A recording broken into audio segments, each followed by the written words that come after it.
United nations organisation বা ইউএনঅ হৈছে এটা আন্তৰ্জাতিক সংগঠন যে বিশ্ব শান্তি আৰু সুৰক্ষা স্থাপন কৰাৰ লগতে দেশসমূহৰ মাজত বন্ধুত্ব স্থাপন কৰি সমগ্ৰ বিশ্বখন সহায় সহযোগিতাৰে আগবঢ়াই নিয়াৰ বাবে কাম কৰে। এইটো বিশ্বৰ সবাতোকৈ ডাঙৰ আৰু পৰিচিত সংগঠন যিয়ে যোৱা কেইবাটাও দশক ধৰি কাম কৰি আহিছে। আজি ভিডিঅ'টোত আমি এই সংগঠনটোৰ বিষয়ে আলোচনা কৰিম। বেকগ্ৰাউণ্ড: 1914 পৰা 1918 লৈ চলা প্ৰথম বিশ্বযুদ্ধৰ ফলত সমগ্ৰ বিশ্বজুৰি ক্ষয়ক্ষতি হৈছিলে। খোৱা বস্তুৰ অভাৱ হ'বলৈ ধৰিছিলে, দেশসমূহৰ অৰ্থনৈতিক ব্যৱস্থা ক্ষতি হৈছিলে আৰু লাখ লাখ মানুহৰ যুদ্ধভাৱে মৃত্যু হৈছিল।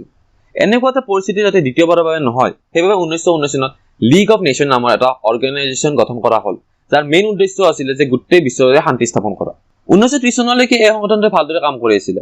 দেশবোৰৰ বিশ্বযুদ্ধৰ পিছত লাহে লাহে ৰিকভাৰী কৰিবলৈ লৈছিলে, ইণ্টাৰনেশ্যনেল বেপাৰ বাণিজ্য আকৌ লাহে লাহে আৰম্ভ হ'বলৈ লৈছিলে। কিন্তু 1930 পৰা 1940 ভিতৰত আকৌ যুদ্ধ পৰিস্থিতি কিছুমানৰ সৃষ্টি হ'ল আৰু 1939 চনত দ্বিতীয় বিশ্বযুদ্ধ আৰম্ভ হ'ল। দ্বিতীয় বিশ্বযুদ্ধ লীগ অফ নেশ্যনৰ এটা ফেইলিয়াৰ হিচাপে গ্ৰহণ কৰা হয়, কাৰণ এই সংগঠনটোৰ মেইন কামটোৱে আছিলে শান্তি স্থাপন কৰা।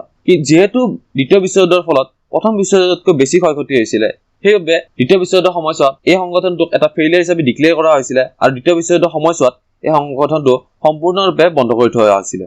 ইউনাইটেড নেশ্যনছ অৰ্গেনাইজেশ্যন ফৰ্মেশ্যন: দ্বিতীয় বিশ্বযুদ্ধৰ ফলত হোৱা লোকচান আৰু লীগ অফ নেশ্যনৰ অসফলতাৰ পিছত আমেৰিকাৰ ৰাষ্ট্ৰপতি ৰুজভেল্ট আৰু ইংলেণ্ডৰ প্ৰধানমন্ত্ৰী চাৰ্চিলে এটা নতুন সংগঠন স্থাপন কৰাৰ বাবে প্ৰস্তাৱ দিলে, যিয়ে শান্তি স্থাপন কৰাৰ লগতে তৃতীয় বিশ্বযুদ্ধ সংঘটিত হোৱাৰ পৰা বাধা প্ৰদান কৰিব।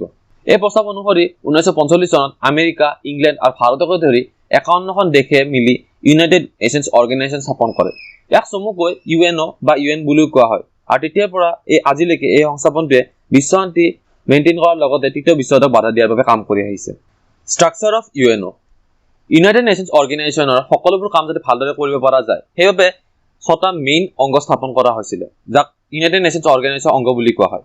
সেইকেইটা হ'ল জেনেৰেল এছেম্বলি বা সাধাৰণ সভা, ইকনমিক এণ্ড ছ'চিয়েল কাউন্সিল বা অৰ্থনৈতিক আৰু সামাজিক পৰিষদ, তৃতীয়টো হৈছে ইণ্টাৰনেশ্যনেল কোৰ্ট অফ জাষ্টিচ বা আন্তৰ্জাতিক ন্যায়ালয়, ফ'ৰ্থ হৈছে ইউএন ছেক্ৰেটাৰিয়েট বা সচিবালয়, পঞ্চমটো হৈছে ট্ৰাষ্টশ্বিপ কাউন্সিল এণ্ড ছিক্সটো হৈছে ছিকিউৰিটি কাউন্সিল বা সুৰক্ষা পৰিষদ। নাম্বাৰ 1, জেনেৰেল এছেম্বলি বা সাধাৰণ সভা। ইউএনৰ সকলোবোৰ সদস্য ৰাষ্ট্ৰ ইউএন জেনেৰেল এছেম্বলিৰ মেম্বাৰ হয়। বৰ্তমান ইউএনত 193খন দেশ আছে আৰু এই গোটেইখন দেশে মিলি বছৰত এখন সভাত লগ হয়। সেইবাবে এই সভাখনক সাধাৰণ সভা বা মহাসভা বুলি কোৱা হয়।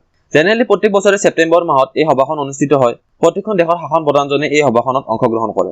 আমাৰ দেশৰ শাসন ব্যৱস্থা যিহেতু প্ৰধানজন প্ৰধানমন্ত্ৰী হয়, সেইবাবে ভাৰতৰ ফালৰ পৰা এই মহাসভাখনত বা সাধাৰণ সভাত ভাৰতৰ প্ৰধানমন্ত্ৰীয়ে অংশগ্ৰহণ কৰে।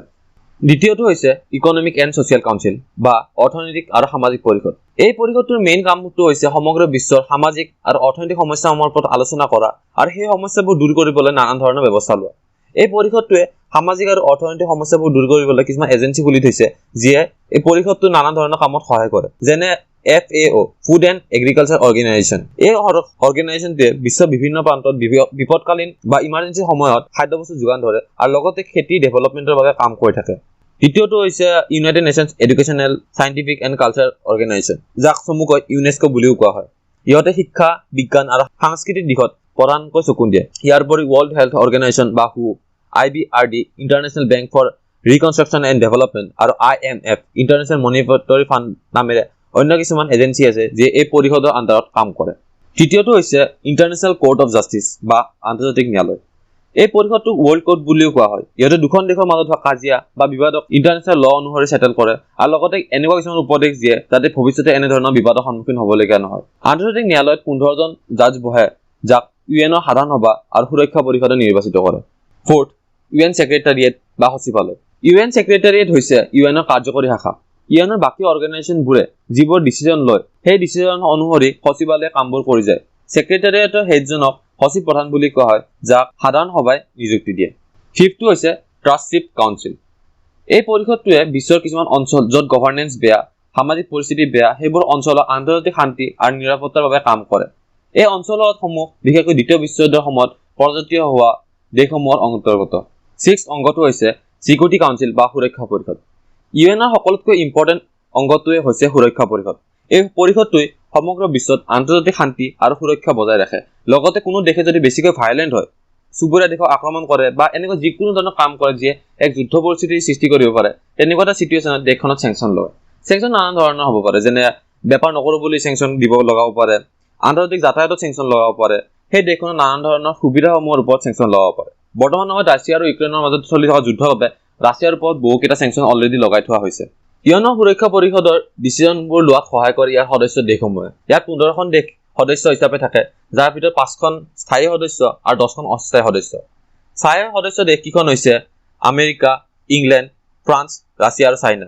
বাকী 10খন অস্থায়ী সদস্য দেশ চেঞ্জ হৈ থাকে। এলফাবেটিক্যালি এই সদস্য দেশসমূহ চিলেক্ট কৰা হয়, যাৰ কাৰ্যকাল প্ৰায় 2 বছৰ থাকে। বৰ্তমান সময়ত ইণ্ডিয়াও ইউএনৰ সুৰক্ষা পৰিষদৰ এক অস্থায়ী সদস্য হৈ আছে। ইউএনৰ সুৰক্ষা পৰিষদৰ স্থায়ী সদস্যবোৰৰ লগত এটা পাৱাৰ থাকে, যাক ভিটো পাৱাৰ বুলি কোৱা হয়। সুৰক্ষা পৰিষদত লোৱা যিকোনো ডিচিজনত স্থায়ী সদস্যসমূহে এই ভিটো পাৱাৰ প্ৰয়োগ কৰিব পাৰে। ধৰি লোৱা দুখন দেশৰ মাজত যুদ্ধ লাগিছে, ইউএনে এই যুদ্ধত মাত মাতিব বুলি সিদ্ধান্ত ল'লে আৰু ইউএনৰ চিকিউৰিটি কাউন্সিল বা সুৰক্ষা পৰিষদত এই বিষয়টো উত্থাপিত হ'ল। যদি 5খন স্থায়ী সদস্যৰ মাজত যিকোনো এখন দেশতে এই বিষয়ে আপত্তি থাকে, তেনেহ'লে সেই দেশখনে ভিটো পাৱাৰ ইউজ কৰিব পাৰে, যাৰ ফলত যিটো সুৰক্ষা পৰিষদে ডিচিজন ল'ব সেই ডিচিজনটো অমান্য হৈ যাব বা কেনচেল হৈ যাব। আৰু ইউএনে ভৱিষ্যতে এই বিষয়টোৰ ওপৰত কোনো ধৰণৰ হস্তক্ষেপ কৰিব নোৱাৰে। গতিকে ভিটো পাৱাৰটো বহুত ষ্ট্ৰং পাৱাৰ হয়, যিটো সুৰক্ষা পৰিষদৰ অকল স্থায়ী সদস্যসমূহে ইউজ কৰিব পাৰে। স্থায়ী সদস্য দেশ আমেৰিকা, ইংলেণ্ড, ফ্ৰান্স, ৰাছিয়া আৰু চাইনাৰ লগত বৰ্তমান এই পাৱাৰটো আছে। কোনো অস্থায়ী সদস্যক এই পাৱাৰটো দিয়া নহয়। ভাৰত যিহেতু বৰ্তমান সময়ত এক অস্থায়ী সদস্য, সেয়ে ভাৰতৰ লগত বৰ্তমান ভিটো পাৱাৰ নাই। আজি ভিডিঅ'টোৰ বাবে ইমানেই থাকিল। আশা কৰোঁ আপোনালোকে এই ভিডিঅ'টো চাই ভাল পাব। যদি ভিডিঅ'টো চাই ভাল পাইছে তেনেহ'লে প্লিজ লাইক, শ্বেয়াৰ আৰু কমেণ্ট কৰি দিব। লগতে নতুনকৈ যদি চেনেলটোলৈকে আহিছে তেনেহ'লে চেনেলটো ছাবস্ক্ৰাইব কৰি দিব।